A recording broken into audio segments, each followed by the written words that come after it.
Performative theory of gender has now been around for over 30 years, and during this time, a lot has changed both in academic debates and in social reality. How have your views evolved through the years, and what are your thoughts looking back on gender trouble? Well, thank you for this important question. As you know, gender performativity has been interpreted in many ways. Some people thought that it meant that we could all choose our genders, and we could choose different genders at any moment, or one day we would be one gender and another day we would be another. It seemed to be a phrase that suggested that gender could be put on like a piece of clothing and taken off like a piece of clothing. And that I call the voluntarist interpretation of the performativity of gender. But there was another interpretation, and that is that we are constructed, meaning that we are determined by culture or society in ways over which we have no control. So someone would say, why are you acting that way? And another person would say, I'm constructed that way. It's like as if it were in my DNA.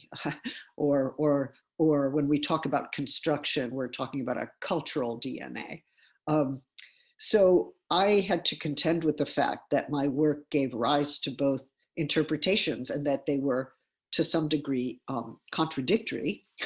And brought me back to an old philosophical problem, namely the problem of determinism and free will.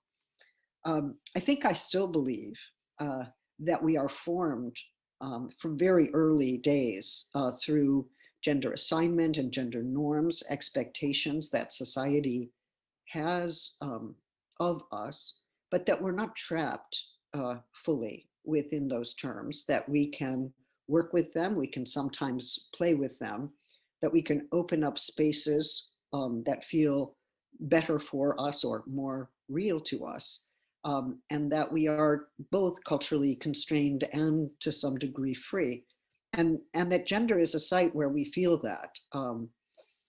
I don't believe that the performativity of gender means that it's artificial or fake or even fictional. Many times now the term performative means, superficial and not very substantial. And one reason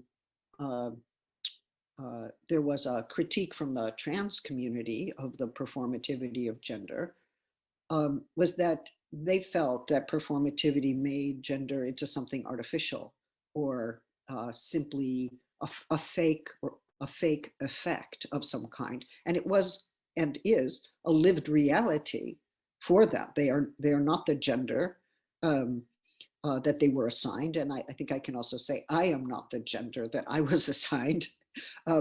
That one's lived social historical reality is such that that trans identity is real. Now, I got worried that performativity meant unreal, but I think performativity names the way that social reality can change over time.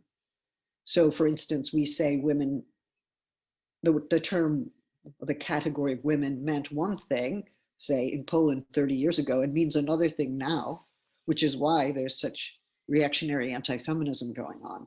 But that just shows us that terms like that shift. And indeed, they shift to such a degree that they also come to include trans women, or ought to. So, so I have a complex view, and I'm not sure I answered your question. I suppose I would write it differently now, over 30 years later, than I did many years ago.